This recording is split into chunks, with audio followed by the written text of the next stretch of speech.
Sebab itu ulama beritahu kesedihan iblis yang paling besar sekali bila Allah lahirkan Nabi Muhammad sallallahu alaihi wasallam. Iblis ingat dia punya deal dengan Allah nak minta panjang umur sampai hari kiamat tu, kira paling istimewa dah tu, paling kena dah tu. Rupanya tuan-tuan, Allah Ta'ala lahirkan Nabi akhir zaman yang mana dia punya kasih sayang dia kepada umat dia ni bukan setakat hari kiamat saja. Nabi SAW ni sepanjang daripada sejak hari pertama Allah Ta'ala lantik jadi Nabi, kasih sayang Nabi kepada umat begitu dalam, begitu tinggi. Walaupun Allah marah dengan hamba-hamba ni, dengan sahabat-sahabat sebelum Islam, tetapi tuan-tuan, Nabi SAW di malam hari merayu Allah supaya menyayangi umat dia. Masya Allah, minta Allah sayang, Allah ampunkan umat dia. Ya Allah, bagilah hidayat kepada umat aku. Umat aku tidak mengerti apa-apa, ya Allah. Dalam peperangan Badar, Nabi menangis daripada malam sampai ke subuh dalam sujud, tuan-tuan. Minta Allah selamatkan umat dia, minta Allah ampunkan umat dia, minta Allah bagi hidayah kepada umat dia, tuan-tuan. Sayangnya Nabi kepada kita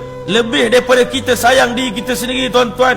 Tuan-tuan yang mulia, Nabi SAW telah korban untuk umat sampai dekat nak wafat, tuan-tuan. Allah Subhanahu Wa Taala tanya pada Nabi SAW, wahai kekasihku, adakah engkau redha kepada aku kalau seandainya aku masukkan engkau orang yang pertama akan dimasukkan ke dalam syurga aku di kalangan hamba-hambaku ni? Nabi SAW kata, aku gembira ya Allah, tetapi satu soalan aku nak tanya, apa yang Allah Ta'ala janjikan untuk umat aku? Tuan-tuan yang mulia, Nabi SAW dengan umat ni begitu dalam cinta dia, tuan-tuan. Ikatan cinta ini bukan di sini saja. Nabi SAW punya cinta, tuan-tuan, dalam kubur pun masih lagi Nabi masih ingatkan kita, Nabi masih kenangkan kita. Di padang mahsyar nanti pun Nabi masih tolong kita. Habis dah iblis punya kerja dah habis, kerja Nabi SAW masih belum habis lagi. Iblis kata, memang aku silap buat deal, aku silap buat perjanjian, sebab aku sampai kiamat saja. Nabi Muhammad akan menyelamatkan umat ini sampai dia akan bawa seluruh umat masuk ke syurga Allah Ta'ala. Tuan-tuan yang mulia, Nabi SAW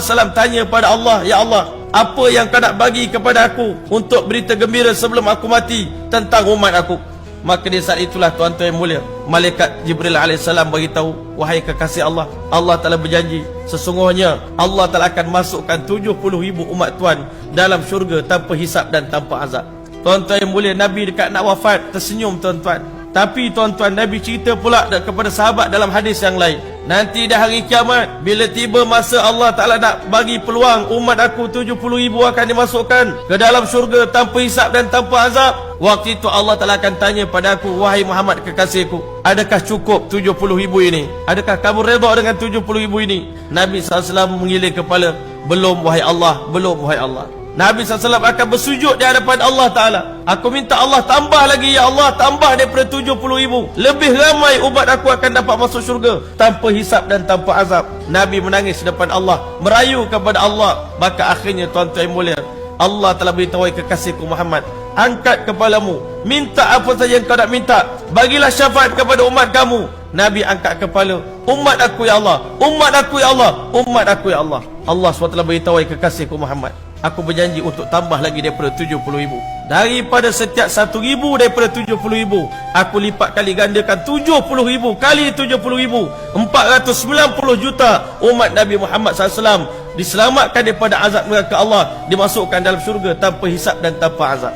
Iblis, tuan-tuan, dah terduduk dah waktu itu, tuan-tuan. Rupanya Masya Allah, hebat sungguh Nabi akhir zaman ini. Kalah aku nak bawa semua umat dia masuk neraka, tapi dibawa seluruh umat ni, 490 juta umat Nabi SAW dimasukkan ke dalam syurga Allah tanpa hisap, tanpa azab. Lepas tu Allah tanya lagi kepada Rasulullah, dah cukup ke? Nabi kata, cukup dah wahai Allah. Yang lain tu boleh masuk syurga tapi ikut cara biasalah, yang ni yang cara luar biasa dengan syafaat. Maka tuan-tuan yang mulia, Allah Ta'ala kata, tidak wahai kekasihku, bukankah aku pernah berjanji kepada engkau di dunia dahulu, wala sawfa yu'tika rabbuka fatarda, Tuhan akan bagi dan bagi dan bagi kepada kamu sehingga akhirnya engkau redha kepada Allah. Aku nak dengar perkataan raditu ya Rabb, raditu billahi rabba, aku nak dengar daripada mulut kamu. Di saat itulah, tuan-tuan, Allah Ta'ala telah meraup segenggam pasir dengan genggaman yang layak dengan kedudukan Allah. Tak boleh dibayangkan macam mana cara dia, tuan-tuan. Allah Ta'ala tanya kepada Rasulullah SAW, wahai kekasihku Muhammad SAW, sebanyak bilangan pasir dalam genggamanku ini, aku masukkan umat kamu ke dalam syurgaku tanpa hisap dan tanpa azab. Nabi tuan-tuan tersenyum menangis tuan-tuan.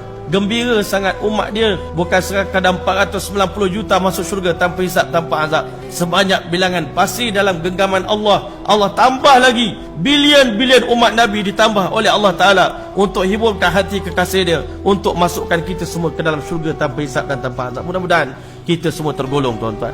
Tak cukup sekali, Allah Ta'ala kata 3 kali tuan-tuan. Nabi dalam hadis menceritakan 3 kali Allah ulangi perbuatan yang sama, tunjuk pada Nabi sebagai tambahan daripada yang tadi. Redakah kamu wahai kekasihku, sebanyak bilangan pasir dalam genggamanku ini, aku masukkan umatmu dalam syurgaku tanpa hisab dan tanpa azab. 3 kali tuan-tuan. Bila mana Allah Ta'ala masukkan umat ini ke dalam syurga tanpa hisab, tanpa azab tuan-tuan, waktu itu tuan-tuan, hanya Allah yang tahu betapa gembiranya hati dan perasaan Nabi SAW bila tengok umat dia selamat daripada api neraka Allah SWT.